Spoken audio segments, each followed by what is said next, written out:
Last session में हमने क्या डिस्कस किया था कि हमने एक एरे बनाया था जो कि हमारा क्या था, स्टैटिक एरे था, यानी कि एरे की वैल्यू हमने कब इनिशियलाइज की थी, जब हमने डिक्लेरेशन किया था तभी हमने एरे की वैल्यू को वहां पर क्या कर दिया था, इनिशियलाइज कर दिया था। और उसके लिए हमने इस तरीके से कर्ली ब्रैकेट में अगर 5 एलिमेंट का आपका एरे है तो इस तरीके से हमने 5 डिफरेंट वैल्यू वहां पर असाइन की थी हर एक एलिमेंट को। ठीक है, तो वहां पर क्या हो रहा था, जो फर्स्ट वाला एलिमेंट है वो 0 नंबर की इंडेक्स पर स्टोर होता है। उसके बाद उसके बाद का जो नेक्स्ट नंबर है वो नेक्स्ट इंडेक्स जो भी आएगा 1 नंबर वहां पर स्टोर होगा, फिर 2, फिर 3 एंड 4।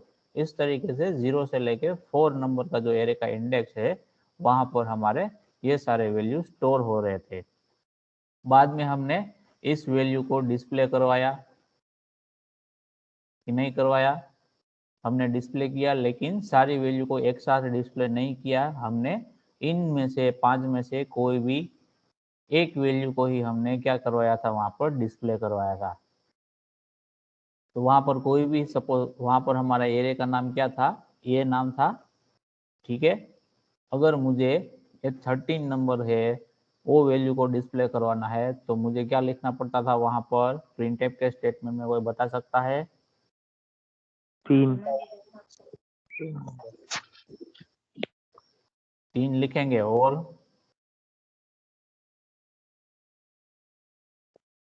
A of 3। यस, हम क्या लिखेंगे, ए ऑफ 3। पहले आपको क्या लिखना है, जो कि आपका एरे का नाम है वही, बाद में ये जो ए नाम का एरे है उसमें से कौन सी नंबर का जो इंडेक्स है उसकी वैल्यू आपको चाहिए वो आपको स्क्वायर ब्रैकेट में देना है। ठीक है, तो हम क्या लिखेंगे, ए ऑफ 3 लिखेंगे। समझ में आ रहा है सबको? Yes sir. Okay, yes sir. ठीक है, तो ये चीजें हमने डिस्कस की थी। बाद में हमने डिस्कस क्या किया था कि अगर हमें एरे की जो वैल्यू है उसको स्टैटिकली ना रख के जब हमारा प्रोग्राम एग्जीक्यूट हो रहा है तभी यूजर से एंटर करवाना है, तो उसके लिए हमें क्या करना होगा, स्टैटिकली नहीं रखते हैं, मतलब हम उस वैल्यू को जब प्रोग्राम एग्जीक्यूट हो रहा है तभी यूजर से इनपुट के तौर पे कंसीडर करके लेते हैं, तो उसको हम क्या बोलेंगे, डायनेमिक। ये चीज मैंने आपको पहले भी बताई थी कि अगर आप कोई भी वैल्यू प्रोग्राम एग्जीक्यूशन टाइम पे रीड कर रहे हो तो वो पर्टिकुलर वेरिएबल की वैल्यू कैसी होगी, डायनेमिक होगी। ठीक है, डायनेमिक क्यों बोला गया है, क्योंकि हर एक बार जितनी बार आप प्रोग्राम एग्जीक्यूट करोगे उतनी बार वो पर्टिकुलर वेरिएबल की वैल्यू आप अलग अलग दे सकते हो। जबकि स्टैटिक में क्या होगा, ये फिक्स हमने प्रोग्राम के अंदर लिख दिया होगा, तो इसको क्या बोलेंगे हम, स्टैटिक। तो जितनी भी बार आप प्रोग्राम एग्जीक्यूट करोगे आपके अरे की वैल्यू चेंज नहीं होगी, एलिमेंट की वैल्यू चेंज नहीं होगी। जबकि यहाँ पर हम उसको जो इनपुट देंगे उसके हिसाब से चेंज हो जाएगी, तो इसके लिए हम क्या बोलेंगे, डायनेमिक बोलेंगे। तो डायनेमिक अरे की वैल्यू हमने किस तरीके से लेना है वो भी हमने देखा था। तो उसके लिए हमने क्या यूज किया था, यहाँ पर फॉर लूप का यूज किया था, और फॉर लूप के अंदर हमने क्या करवा दिया, यहाँ पर केनेप का स्टेटमेंट लिख दिया। तो कितने आपका लूप जो है वो कितनी बार रोटेट होगा, तो कि जितना आपका अरे का साइज है उतनी बार आपको लूप को क्या करना होगा, रोटेट करवाना होगा, ताकि हर एक टाइम आप क्या कर सको, कोई भी एक एलिमेंट की वैल्यू को रीड कर सको और उसको उसकी जगह पे स्टोर कर सको। ठीक है, तो यहाँ पर हमारा जो अरे है जिसका नाम हमने रखा है यहाँ पर मार्क्स, ठीक है, उसका डेटा टाइप हमने कंसिडर किया है कौन सा, तो कि फ्लोट वाला, और उसकी साइज हमने कितनी रखी है, तो कि 5। तो यहाँ पर आप 5 वैल्यू यहाँ पर मार्क्स नाम के जो हमारा एरे है उसके अंदर आप स्टोर करवा सकते हो। तो जो 5 अलग अलग वैल्यू हम स्टोर करवाएंगे वो हम किसकी वैल्यू स्टोर करवाएंगे, तो कि 5 अलग अलग सब्जेक्ट्स के लिए हम वैल्यू को वहां पर स्टोर करवाएंगे। ठीक है, अब फॉर लूप की मदद से हमने स्टोर करवा दिया। अब क्या करना है कि एरे के अंदर आपकी वैल्यू तो स्टोर हो गई, लेकिन उसको आपको अगर डिस्प्ले करवाना है वापस से तो आपको क्या करना होगा, देखो आपका एरे जब आप यूज करोगे ठीक है, ये 1 2 3 4 और 5 बॉक्सेस हो गए हमारे पास, और ये इंडेक्स आपका हो गया 0 1 2 3 4, और ये आपके एरे का नाम यहाँ पर मैं लिख देता हूँ मार्क्स, कुछ इस तरीके से। तो ये जो हर एक एलिमेंट होगा आपका, वहां पर आपकी कुछ ना कुछ वैल्यू पड़ी होगी। ठीक है, जो भी आपके मार्क्स होंगे हर एक सब्जेक्ट के, वो अलग अलग सब्जेक्ट के 5 अलग अलग सब्जेक्ट के मार्क्स यहाँ पर स्टोर किए हैं आपने।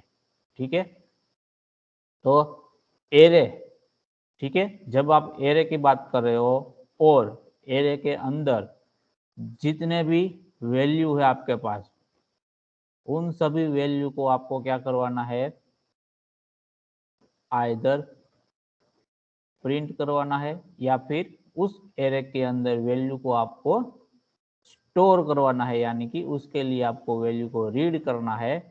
तो उस टाइम पे आपको क्या यूज करना है, फॉर लूप, यानी और कोई भी लूप का आप इस्तेमाल कर सकते हो। ठीक है, जनरली हम फॉर लूप का यूज करेंगे। तो आपको ये चीज ध्यान में रखनी है कि इन शॉर्ट में क्या बताता हूँ कि अगर आप फर्स्ट एलिमेंट को यहाँ पर रीड करते हो, ठीक है, रीड करना यानी आप वहां पर गए, उस एड्रेस पर गए, तब आपको मालूम चला कि उस एड्रेस पर कौन सी वैल्यू स्टोर की गई है। ठीक है, उस एड्रेस पर गए आप, मतलब आपने उस एड्रेस का क्या किया, यहाँ पर विजिट किया, तभी आपको पता चला कि यहाँ पर कौन सी वैल्यू है।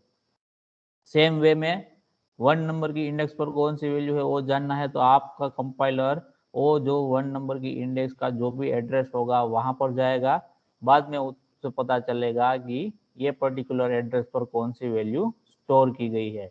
सेम वे में 2nd नंबर की इंडेक्स पर भी, 3rd नंबर की और 4th नंबर की। तो इन शॉर्ट, जब कभी भी आपके एरे में जितने भी एलिमेंट है या फिर एक से ज्यादा एलिमेंट को आपको विजिट करना है, यानी कि एक से ज्यादा एलिमेंट की वैल्यू आपको एक्सेस करनी है, तो आप उस सिचुएशन में क्या यूज करना है, लूप का इस्तेमाल करना है। क्योंकि यहाँ पर टास्क क्या है, सेम है कि हर एक एलिमेंट का वैल्यू क्या है वो हमें जानना है। ठीक है, तो उसके लिए हम क्या करेंगे, लूप का इस्तेमाल करेंगे। तो यहाँ पर हमने जो कल डिस्कशन किया था, जहाँ पर छोड़ा था, वो क्या था कि हमने ये फर्स्ट फॉर लूप की मदद से हमारा जो मार्क्स नाम का एरे है उसका वैल्यू हमने स्टोर करवा दिया यूजर से लेके। अब वही वैल्यू को मुझे डिस्प्ले करवाना है, तो मैं क्या करूंगा, तो डिस्प्ले करवाना है तो मतलब क्या होगा, आपको हर एक एड्रेस पर जाके देखना है कि ये पर्टिकुलर एड्रेस पर, इस पर्टिकुलर इंडेक्स पर कौन सा एलिमेंट स्टोर किया गया है, तो उसको विजिट करना होगा आपको। तो जब कभी भी आपको एरे है उसमें एक से ज़्यादा एलिमेंट की विजिट की रिक्वायरमेंट हो, तो ऐसी सिचुएशन में आप लूप का इस्तेमाल कर सकते हो। ये कंसेप्ट जो है वो आप सी प्रोग्राम सीख रहे हो तो भी उसमें एप्लीकेबल होगा, C++ सीख रहे हो प्रोग्रामिंग तो उसमें भी एप्लीकेबल होगा, फिर आप जावा प्रोग्रामिंग सीख रहे हो तो उसमें भी होगा, PHP सीख रहे हो तो उसमें भी होगा। कोई भी प्रोग्रामिंग लैंग्वेज हो, उसमें जो एरे है उसका जो वर्किंग कंसेप्ट है वो सेम ही रहता है, सब में इंडेक्स 0 से ही स्टार्ट होगा। ठीक है, तो अब से लेके कोई भी प्रोग्रामिंग लैंग्वेज आप सीखोगे तो उन सभी में एरे का इस्तेमाल आप करोगे ही करोगे। तो आपको ध्यान रखना है कि जब कभी भी आपको एरे के एलिमेंट्स को विजिट करना है, तो आपको सिंपली लूप का इस्तेमाल कर लेना है। और लूप का स्टार्टिंग पॉइंट कहाँ से रखना है, तो कि 0 से, और एंड कहाँ पर करवाना है, तो कि जो एरे का साइज है उससे एक कम तक या फिर लेस देन साइज तक। ठीक है, तब तक हमें क्या करवाना है, एरे का जो लूप है उसको हमें एग्जीक्यूट यानी कि रोटेट करवाना है। ठीक है, तो यहाँ पर हमारे केस में फॉर लूप का कंडीशन क्या बनेगा, कोई बता सकता है मुझे? अगर मैं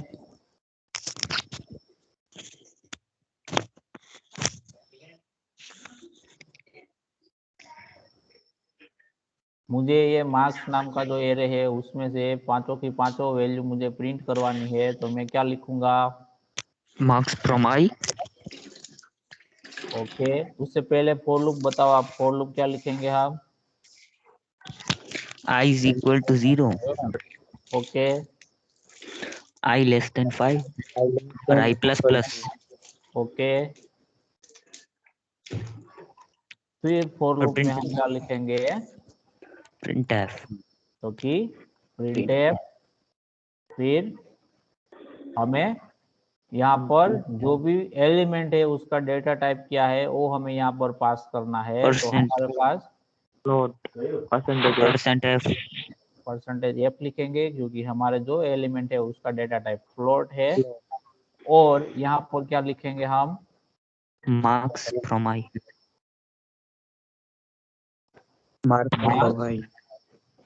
आई। ठीक है, यहाँ पर आई क्यों लिखा हमें? क्योंकि हमें प्रिंट क्या करवाना है, कौन सी वैल्यू प्रिंट करवानी है? तो कि मार्क्स 0, उसके बाद तो कि मार्क्स 1, उसके बाद तो कि मार्क्स 2, उसके बाद तो कि मार्क्स 3 और उसके बाद मार्क्स 4। तो अब हमारे पांचों के पांचों एलिमेंट की वैल्यू यहाँ पर प्रिंट होगी। ठीक है, तो उसको हमने एक ही स्टेटमेंट के अंदर कवर कर दिया। तो यहाँ पर हर एक स्टेटमेंट में डिफरेंस क्या रहता है? सिर्फ जो कि इंडेक्स नंबर है उसका ही डिफरेंस रहता है। ठीक है, तो उस इंडेक्स नंबर की जगह हमने यहाँ पर क्या यूज किया है? वेरिएबल का इस्तेमाल कर लिया, जो कि हर एक इटरेशन में उसकी वैल्यू क्या होगी? इंक्रीमेंट होगी एक से, तो हमें नेक्स्ट एलिमेंट वहां पे मिलता जाएगा। तो उसके हिसाब से हमने यहाँ पर आई का इस्तेमाल किया है। ठीक है, समझ में आ रहा है सबको ये चीज? Yes sir. ओके, तो अभी ये सेम स्टेटमेंट, सेम लॉजिक हम यहाँ पर क्या करेंगे? इम्प्लीमेंट करेंगे। तो यहाँ पर मैं क्या लिख दूंगा? For i is equal to 0, i less than 5, i plus plus. और उसमें मैं क्या करवा दूंगा? प्रिंट एफ, मुझे क्या करना है? एरे के जितने भी एलिमेंट है उसकी वैल्यू को यहाँ पर क्या करवाना है? प्रिंट करवाना है। तो मैं क्या लिखूंगा? डी के बाद सिलेक्शन कर दूंगा ताकि न्यू लाइन से दूसरा एलिमेंट प्रिंट हो। और यहाँ पर मैं क्या लिखूंगा? मार्क्स ऑफ आई। ये हमारा मार्क्स नाम का जो भी एरे है उसके अंदर जितने भी एलिमेंट है उस सभी को हम क्या करवाएंगे? आउटपुट स्क्रीन पर डिस्प्ले करवाएंगे। अब हम प्रोग्राम को एग्जीक्यूट करके देखते हैं कि हमें आउटपुट किस तरीके से मिलता है। यहाँ पर सर यहाँ पे डेटा टाइप डबल है। कहाँ पर? सर इंटीजर यहाँ पे ये आपने लिखा ना विंडो, वहाँ पे कौन सा डेटा टाइप लिखा है आपने? ये वाला नहीं नहीं, नीचे अभी जो आपने स्टेटमेंट लिखा वहाँ परसेंट डी लिया है। हाँ, यहाँ पर प्रिंट करने के लिए हमने क्या यूज किया है? Percentage D. लेकिन हमें चाहिए क्या? तो कि परसेंटेज एफ चाहिए, क्योंकि हमारा मार्क्स जो एरे है उसका डेटा टाइप कौन सा है? तो कि फ्लोट है। और उसके अंदर के सारे एलिमेंट कौन से टाइप के होंगे? तो कि फ्लोट टाइप के होंगे। ठीक है, तो हम इसको डी की जगह एफ कर देते हैं। अब हम वापस से रन करते हैं हमारे प्रोग्राम को। तो अब हमारा प्रोग्राम विदाउट एरर एग्जीक्यूट हो गया है और हमें फर्स्ट सब्जेक्ट का जो भी मार्क्स है वो पूछ रहा है यहाँ पर। ठीक है, तो फर्स्ट सब्जेक्ट का मार्क्स मैं फॉर एग्जांपल 45 एंटर करता हूँ। फिर जैसे ही मैं एंटर करूंगा तो सब्जेक्ट 2 के लिए मुझे पूछेगा। नेक्स्ट में फॉर एग्जांपल 63 एंटर करता हूँ। फिर मैं फॉर एग्जांपल 74.5 मार्क्स मैंने एंटर किया। उसके बाद फिफ्थ सब्जेक्ट के में फॉर एग्जांपल 56 डालता हूँ। और बाद में मैं वापस से क्या डालता हूँ? For example 85। तो 5 सब्जेक्ट के मार्क्स हमने हमारे प्रोग्राम के जरिए यूजर से पूछे थे, तो 5 सब्जेक्ट के मार्क्स यूजर ने एंटर कर दिए। तो जैसे ही यूजर एंटर करेगा वापस से क्या करेगा, अब हमारा प्रोग्राम कि जो भी वैल्यू यूजर ने एंटर की है हर एक सब्जेक्ट के लिए वो सारी वैल्यू को वो क्या करेगा, डिस्प्ले करवाएगा। तो यहाँ पर देख लो हमारा जो वैल्यू है वो पांचों की पांचों वैल्यू प्रिंट हो रही है। ठीक है, फर्स्ट थी 45, उसके बाद 63, 74.5, 56 एंड 85। समझ में आ रहा है सबको? Yes Yes, sir. sir. तो ये जो आपका जो एरे का जो इनिशियलाइजेशन हुआ यहाँ पर वो किस तरीके का हुआ, तो कि डायनामिक तरीके का। क्यों? क्योंकि वहां पर हम एरे के जो एलिमेंट है उसकी वैल्यू यूजर से गेट करवा रहे हैं, यूजर से इनपुट के तौर पे एंट्री करवा रहे हैं। तो हमारा जो एरे का इनिशियलाइजेशन होगा वो किस तरीके का होगा, डायनामिक टाइप का। अगर हम हमारे प्रोग्राम में प्री डिफाइन ले लेते हैं एरे के एलिमेंट की वैल्यू तो उसको हम क्या बोलेंगे, स्टैटिक इनिशियलाइजेशन बोलेंगे। समझ में आ रहा है सबको? Yes, sir. Yes, sir. इसमें किसी को कोई डाउट है तो पूछो। No, sir.